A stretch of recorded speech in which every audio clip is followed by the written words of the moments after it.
असुरलोक सम्राट की जय हो, जय हो।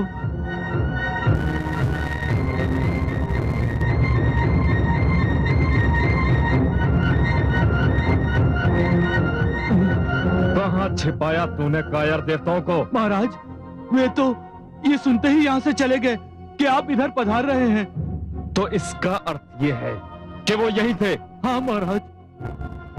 तो क्या तूने उन्हें शरण दी थी? ये भी सत्य है महाराज। क्यों दी शरण? क्या तूने मेरी घोषणा नहीं सुनी थी कि जो भी देवताओं को शरण देगा वो मेरा शत्रु होगा? मुझसे भूल हो गई महाराज, मुझसे भूल हो गई। इस भूल का दंड तुझे मिलेगा, अवश्य मिलेगा।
माते, हम शून्य में भटकते भटकते थक गए हैं। त्रिलोक में हमें रहने के लिए कोई स्थान नहीं मिल पा रहा। हम कब तक यूं ही भटकते रहेंगे? पुत्रो, तुमने जो किया उसे करने से पहले यदि अपने पिताश्री या मुझसे परामर्श लिया होता तो तुम्हें ये दिन देखने न पड़ते। हमसे भूल हो गई माते। माते, हमें हमारे किए का दंड मिल गया, परंतु माते, यह दंड क्या हमें आजीवन भोगना पड़ेगा? हमें एक लक्ष्मी पति का आश्रय था, पर उन्होंने भी हमें त्याग दिया। धीरज धरो मेरे पुत्रों, मैं तुम्हें इस प्रकार भटकता नहीं देख सकती। ये कैसे संभव है? माता पिता के रहते संतान अनाथों की भांति भटकती फिरे।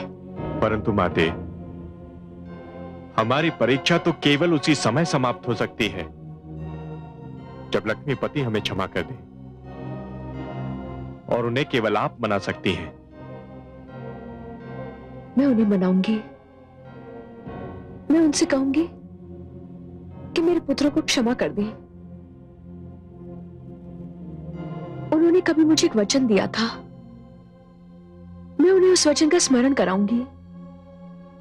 निराश मत हो पुत्रों, मैं तुम्हारे कष्ट का निवारण करूंगी, अवश्य करूंगी, अवश्य करूंगी।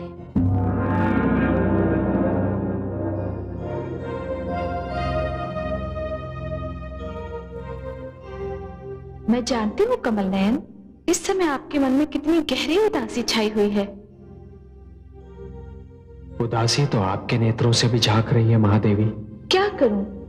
निर्दोष और असहाय मानव पर जब अत्याचार होता है तो आप भी व्याकुल हो उठते हैं और मैं भी तड़प उठती हूँ। बलि ने मानव लोक में जो उथल पुथल मचाई है उस पर मुझे बहुत क्रोध आ रहा है। मैंने आपसे कहा था महादेवी कि आसुरी प्रवृत्तियों को परिवर्तित होने में कई पीढ़ियां बीत जाएंगी, और मैंने यह भी कहा था ना महादेवी कि बलि अपने जीवन के दोराहे पर खड़ा है। हाँ कमल नयन, मुझे आपके मुख से निकला एक एक शब्द स्मरण रहता है, मैं कैसे भूल सकती हूँ। बस मुझे दुख इस बात का है कि इस दोराहे पर पहुंचकर बलि उस मोड़ की ओर मुड़ गया है जो सत्य के मार्ग पर नहीं जाता। मुझे इसका भी दुख है कि उसने मेरी बात नहीं मानी। महादेवी, हर निर्माण में विनाश के और हर उत्थान में पतन के कारण भी छिपे हुए होते हैं। जब भी कोई व्यक्ति ऊंचाइयों पर जाने लगता है तो पतन उसे नीचे लाने के अवसर खोजता रहता है। बलि ने आपकी बात को ना मानकर अपने पतन को अवसर प्रदान किया है। मुझे अपने प्रिय पुत्र प्रहलाद के वंशज के पतन का विचार ही बहुत दुखी कर देता है। बलि ने सब कुछ बदल दिया। पर महादेवी ये मत भूलिए कि बलि का एक गुण प्रशंसा करने योग्य है। वो अपनी बात पर अडिग रहा। उसने जो कहा वही कर दिखाया। हे पद्मनाभ, हे महादेवी, हे नारायण, हे त्रिलोकीनाथ। अरे अरे, देवमाता अदिति, ये आप क्या कर रही हैं देवमाता? अब त्रिलोक में मेरे लिए आपके चरणों के अतिरिक्त कोई स्थान नहीं रह गया है। ये मेरा अंतिम आश्रय है। मुझे अपने चरणों में पड़ा रहने दीजिए। नहीं देवमाता, नारी और माता का स्थान मेरे चरणों में नहीं, मेरे मन में है, मेरे शीश पर है। आज्ञा दीजिए, आप क्या चाहती हैं? मेरे पुत्रों को क्षमा कर दीजिए जगदीश्वर। देवमाता अदिति, आपके पुत्रों ने मेरे विरुद्ध तो कोई अपराध किया नहीं है जिसे मैं क्षमा कर दूं। उन्होंने विरोचन और बलि के प्रति अपराध किया है देवमाता, सो क्षमा भी केवल वही कर सकते हैं। हां, मुझे उन पर रोष अवश्य है और इसीलिए मैंने अपना नाता उनसे तोड़ लिया है। तो आप मेरी विनती मान लीजिए, अपना रोष समाप्त कर दीजिए, उनसे फिर अपना नाता जोड़ लीजिए। आपके बिना मेरे पुत्र तो माता पिता के रहते हुए भी अनाथ हो गए हैं।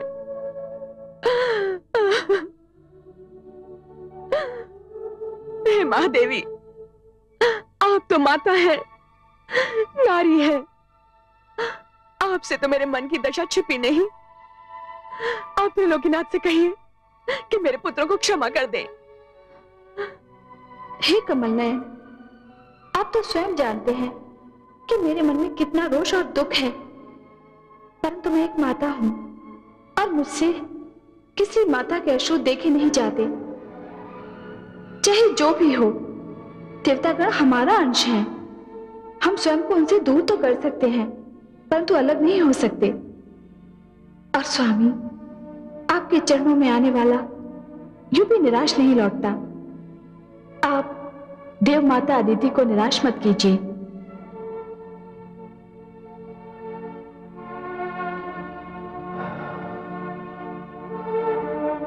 हे महादेवी, यदि आपकी इच्छा है और यदि देवमाता अदिति भी यही समझती हैं कि इससे उनके मन का बोझ हल्का हो जाएगा, तो लीजिए। हे विष्णुप्रिया, हे महालक्ष्मी, मैं आपको साक्षी मानकर देवताओं से अपने संबंध विच्छेद के अंत की घोषणा करता हूं।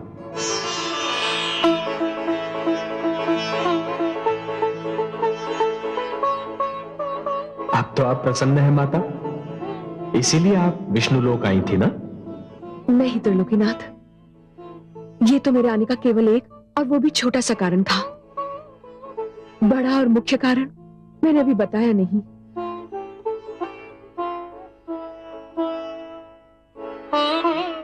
और क्या कारण है देवमाता?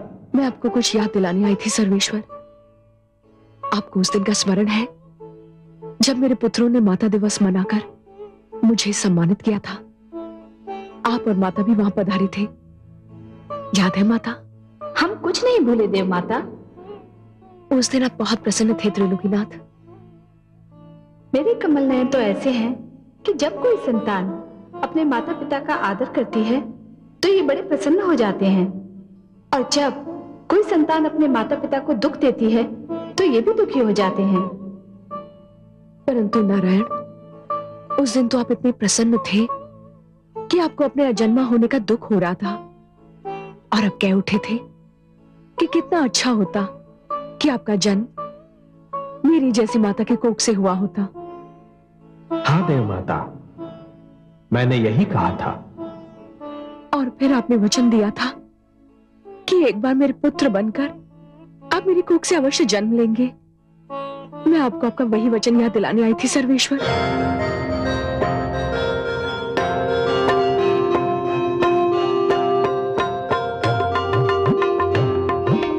उचित समय पर मैं अपने वचन की पूर्ति अवश्य करूंगा देव माता अदिति।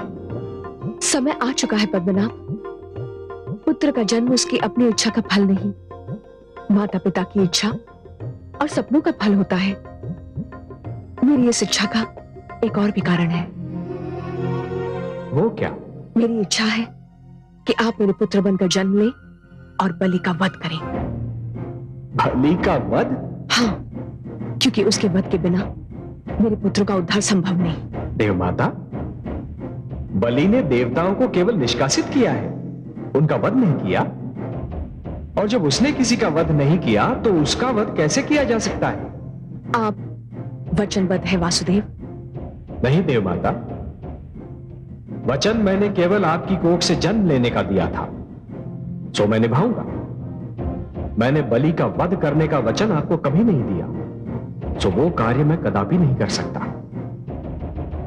देव माता अदिति, यदि इतने महान दानी का वध स्वयं मैं कर दूं, तो देवताओं में और मुझ में अंतर ही क्या रह जाएगा? बलि दानी है, यशस्वी है, प्रजा में लोकप्रिय है, महान है। नहीं देव माता नहीं, उसके वध की बात तो मैं सोच भी नहीं सकता। तो फिर मेरे पुत्रों का उद्धार कैसे होगा? वो आप मुझ पर छोड़ दीजिए देव माता। बलि ने केवल एक ही भूल की है, मानव लोक पर आक्रमण करने की, जिसका दंड उसे अवश्य मिलेगा। आप जाइए माता, निश्चिंत होकर जाइए। बहुत शीघ्र मैं आपकी कोख से वामन अवतार बनकर जन्म लूंगा। कोटि कोटि धन्यवाद सर्वेश्वर। कोटि कोटि प्रणाम है माता लक्ष्मी। मैं धन्य हो गई।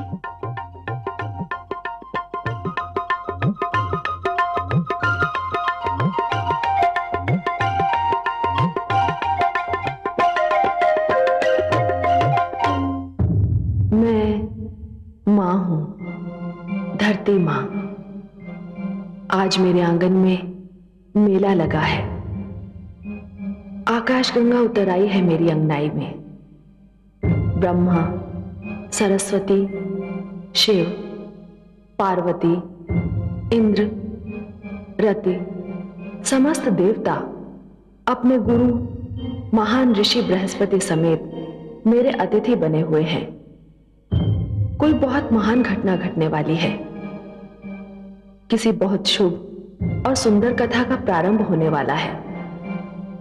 माघ का महीना है, परंतु लगता है बसंत आ गया है। आज शुक्ल पक्ष है, द्वादशी का दिन है और दोपहर की घड़ी है, परंतु मेरी अंगनाई में इंद्रधनुष तना हुआ है। आओ, मेरे साथ मैं तुम्हें ले चलती हूं देव माता अदिति की कुटिया पर, वो दिखाने जो मैं देख रही हूं और देख देख कर धन्य हो रही हूं।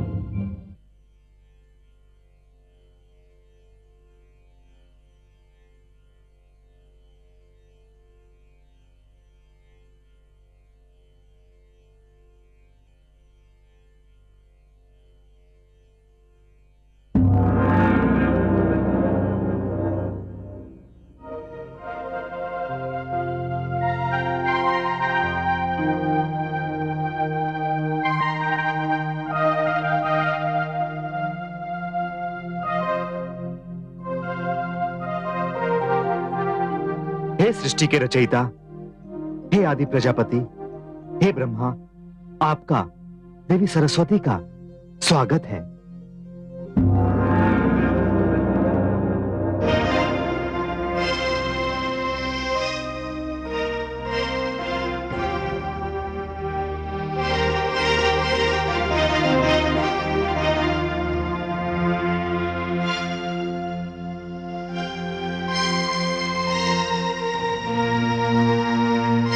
हे देवाधिदेव, हे नीलकंठ जटाधारी, हे भगवान शिव शंकर, अपने सेवक कश्यप का प्रणाम स्वीकार करें।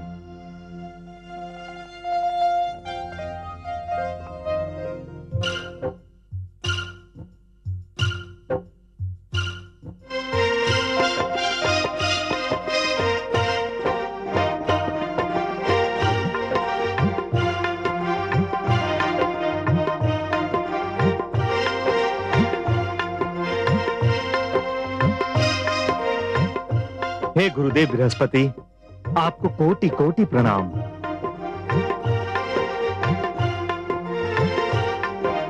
प्रणाम पिताश्री। दीर्घायु भव। बधाई हो ऋषि कश्यप, आज आपके घर में भगवान श्री विष्णु अवतरित हो रहे हैं। हे आदि प्रजापति, क्या कहूं, कैसे कहूं? भगवान श्री विष्णु को धन्यवाद देने के लिए मुझे शब्द ही नहीं मिल रहे। मानो संसार के सारे शब्द छिप गए हों। मैं जो कहता हूं उसे मन में दोहराइए। आपका धन्यवाद त्रिलोकीनाथ तक पहुंच जाएगा। हे समग्र कीर्ति के आश्रय भगवान, आपकी जय हो। हे अनंत शक्तियों के अधिष्ठान, आपके चरणों में मेरा प्रणाम है। ब्रह्मण्य देव, हे त्रिगुणों के नियामक, आपके चरणों में मेरा बारंबार प्रणाम है।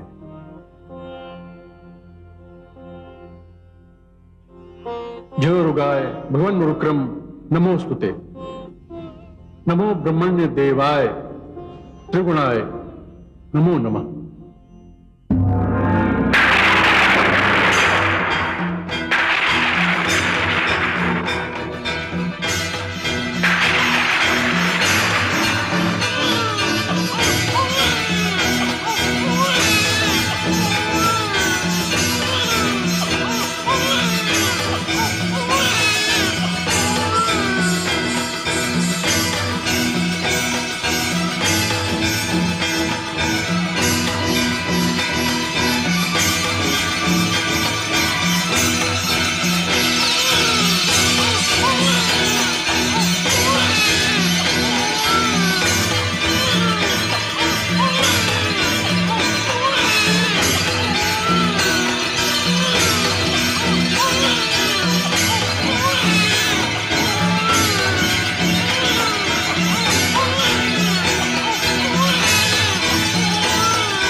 सरस्वती, सर्वप्रथम वामन देव का उपनयन संस्कार होना चाहिए। हे देवगुरु, ये उपनयन क्या है? ये कौन सा नयन है और इसकी महत्ता क्या है?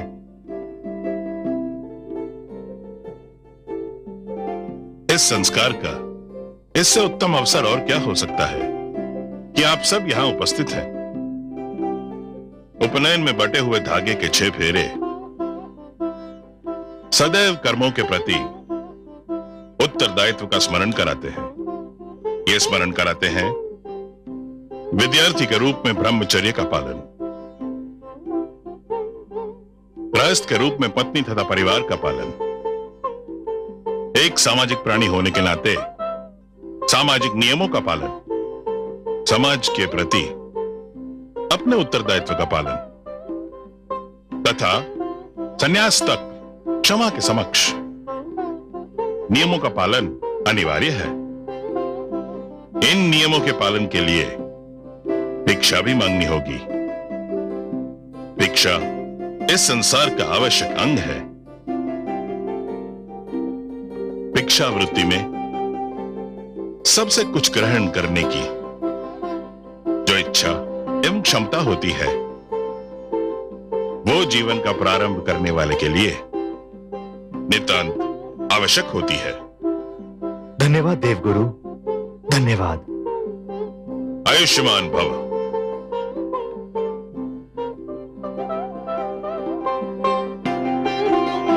हे जगदीश्वर, बाहर पधारिए। उपस्थित वरिष्ठ देवगण से भिक्षा ग्रहण करें।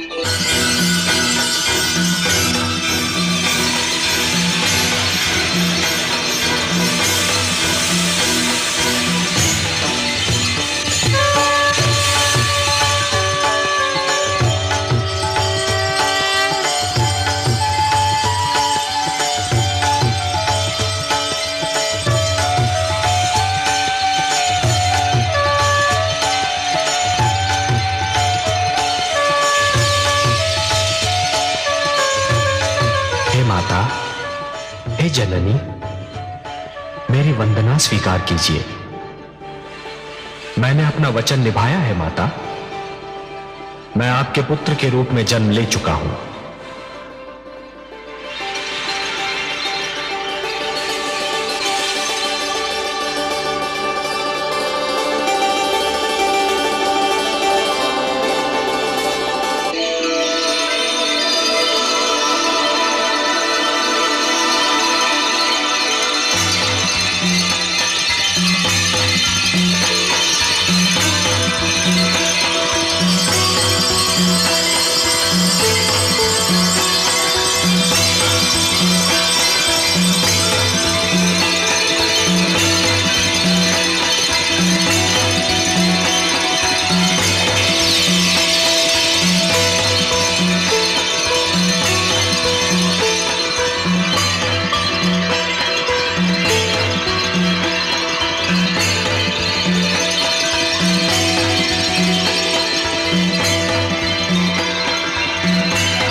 सर्वेश्वर, मैं यक्षराज कुबेर आपको प्रणाम करता हूं।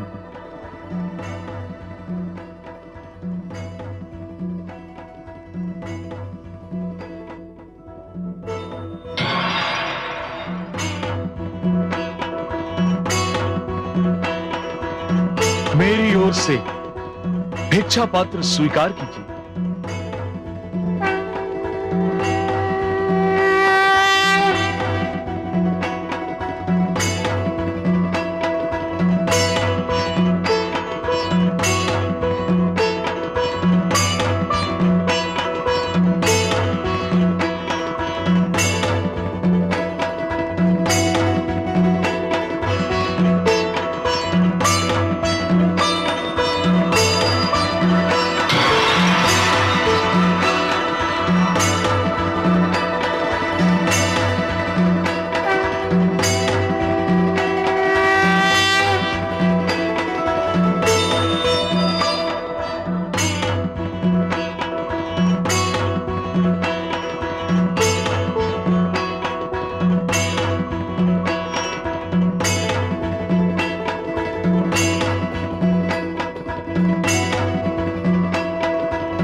तत्सवितुर्वरेण्यं भर्गो देवस्य धीमहि धियो यो न प्रचोदयात्।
वामन देव, हम आपसे अपने जघन्य अपराध की क्षमा चाहते हैं। हम स्वीकार करते हैं कि हमसे एक ऐसी भूल हुई है जिसके कारण आप हमसे रुष्ट थे। हम वचन देते हैं कि भविष्य में कभी कोई ऐसी भूल नहीं करेंगे जो आपके रोष का कारण बन जाए। देवराज, भूल का आभास ही भूल का प्रायश्चित होता है। जिस प्रकार निर्मल जल वस्त्र पर जमे हुए मैल को धो देता है, उसी प्रकार भूल का आभास और भूल की स्वीकृति आत्मा को स्वच्छ बना देती है। अपराध की क्षमा यदि सच्चे मन से मांगी जाए देवराज, तो आत्मा का बोझ हल्का हो जाता है। हे सर्वेश्वर, मैं समस्त देवताओं की ओर से सच्चे मन से क्षमा याचना करता हूं।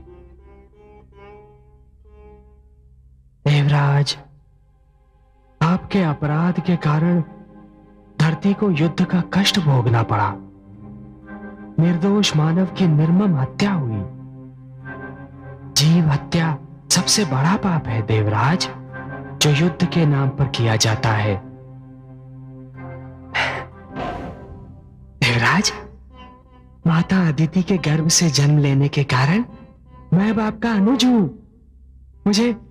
मुझे उस महान सुख का आभास हो रहा है जो केवल किसी माता की कोख से जन्म लेने के कारण ही मिलता है।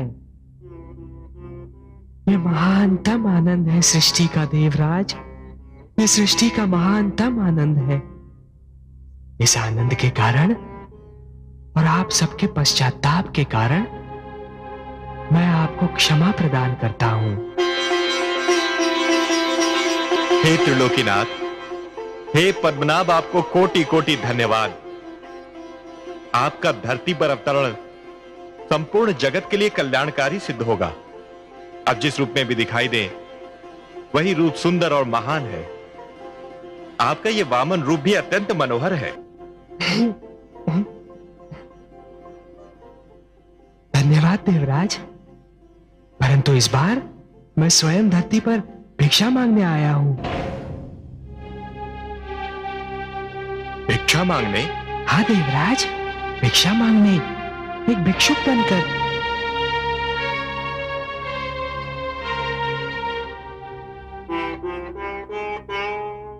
आपकी वाणी सुनकर हम समस्त देवता मूक रह गए। हमें आश्चर्य हो रहा है हे सर्वेश्वर। क्यों आश्चर्य क्यों हो रहा है देवराज? भिक्षा मांगना कोई भला कार्य नहीं। हे जगदीश्वर, भिक्षा मांगना तो एक निकृष्ट कर्म है, निंदनीय कार्य है, सामाजिक अपराध है। भिक्षुक तो दया का पात्र होता है। नहीं देवराज, आप जो कह रहे हैं वो अवश्य ही असत्य नहीं, पर पूर्णतया सत्य भी नहीं। मैं समझा नहीं है नीलकांत। देवराज, वो भिक्षा जो अथक परिश्रम के भय से, शारीरिक कष्ट उठाने के भय से, आलस्य से मांगी जाती है, वो अवश्य ही एक निकृष्ट कर्म है, तो निंदनीय है, एक सामाजिक अपराध है। परंतु भिक्षा के और भी तो रूप होते हैं देवराज। और रूप?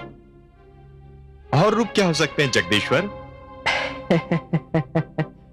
देवराज, ध्यान से देखिए तो हर प्राणी जन्म से भिक्षुक ही होता है। उसका सारा जीवन भिक्षा मांगते मांगते ही व्यतीत होता है, और वो जिन वस्तुओं की भिक्षा मांगता है, उन सारी वस्तुओं की निंदा भी नहीं की जा सकती। आप ज्ञान का स्रोत हैं हे नीलकांत, ज्ञान का आधार है। जो आप जानते हैं कोई और उसका एक अंश भी नहीं जान सकता। पर क्षमा करें, हम आपके विचार समझने में असमर्थ हैं। आप जो कह रहे हैं, हमें उसकी व्याख्या जानने की इच्छा हो रही है। कोई प्राणी मात्र जन्म लेने से ही भिक्षुक कैसे हो सकता है? धन्य हुई धरती लिया वामन ने अवतार, आए मिलकर देवगण देने को उपहार। जाने ये क्या भेद